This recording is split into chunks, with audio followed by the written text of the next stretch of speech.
Um mutirão de fãs e amigos ajudou a desvendar um mistério com mais de 50 anos. Onde foi parar o baixo de Paul McCartney, furtado em Londres em 1972. Um instrumento que hoje vale milhões. O repórter Murilo Salviano refez os passos dessa história. Não é simplesmente um baixo, mas um ícone do rock.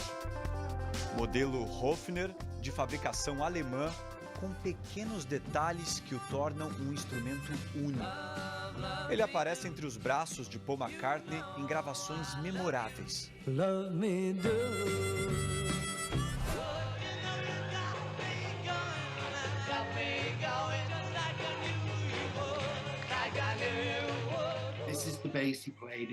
Ele usou esse baixo desde as primeiras gravações dos Beatles.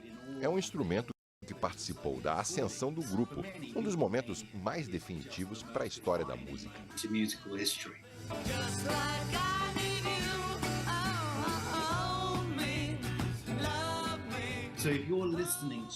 Se você está ouvindo essas músicas no Brasil ou em qualquer lugar do mundo, você está ouvindo o baixo que estava perdido.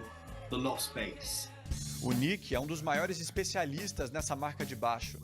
Ele conta que em 1961, aquele jovem Paul, de 19 anos, canhoto, entrou numa loja em Hamburgo, na Alemanha, atrás de um modelo mais simétrico.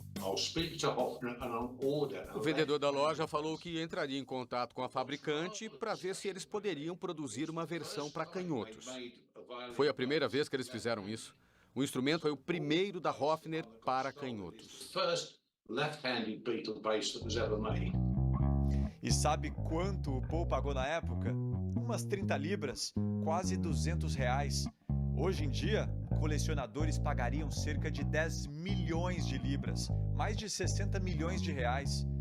Só que entre as duas pontas dessa história, um mistério que durou mais de 50 anos. Ninguém sabia exatamente quando nem como o baixo desapareceu. O Nick lembra que a busca começou em 2018. A gente estava tomando um café e o Paul se virou para mim e disse: "Ei, você trabalha para Hofner? Você sabe onde foi parar o meu baixo?"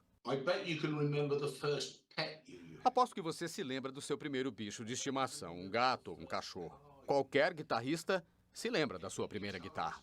Neste caso, o primeiro baixo. O Nick criou um site, recebeu algumas pistas, mas nenhuma resposta. Até que no ano passado, a investigação ganhou um reforço. O casal de jornalistas britânicos, Scott e Naomi, embarcou no projeto e aí sim as buscas tomaram proporções mundiais. A gente recebeu mais de 600 e-mails, mas tínhamos que descartar o que era falso. Investigamos pistas no Japão, nos Estados Unidos, tivemos que filtrar tudo isso.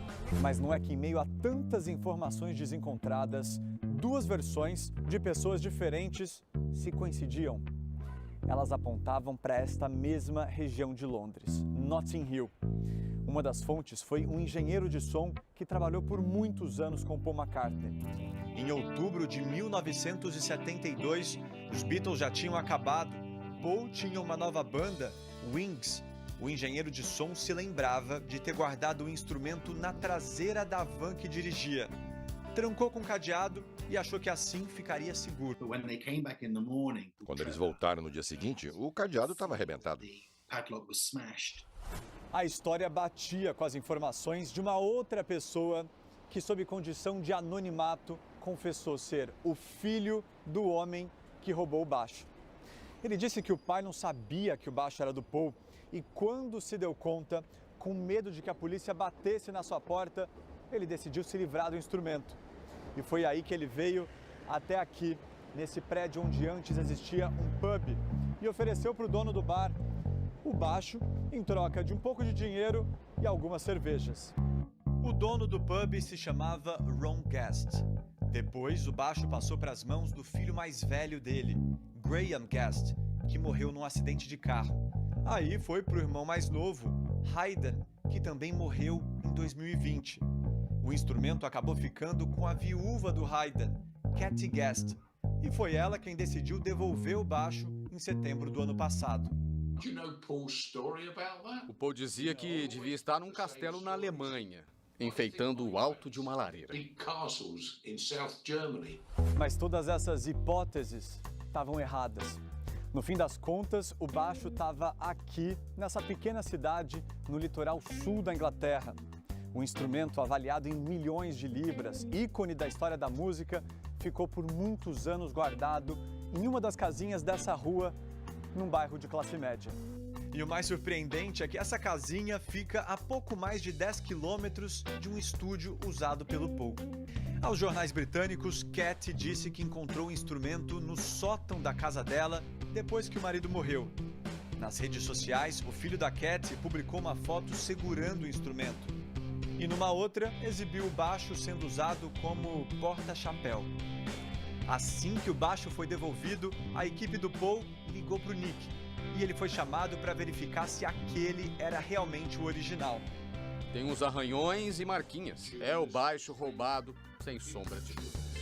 Em uma entrevista ao tabloide The Sun, Cat declarou que agora esperava receber uma recompensa por sua honestidade e que deixou uma cartinha para o Paul dentro da capa do instrumento contando das suas dificuldades financeiras.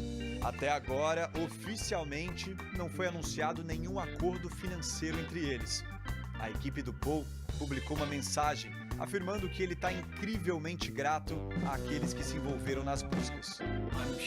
Tenho certeza de que o Paul vai querer restaurá-lo para ficar do jeitinho que era em 1971. Love me do, oh, love me do.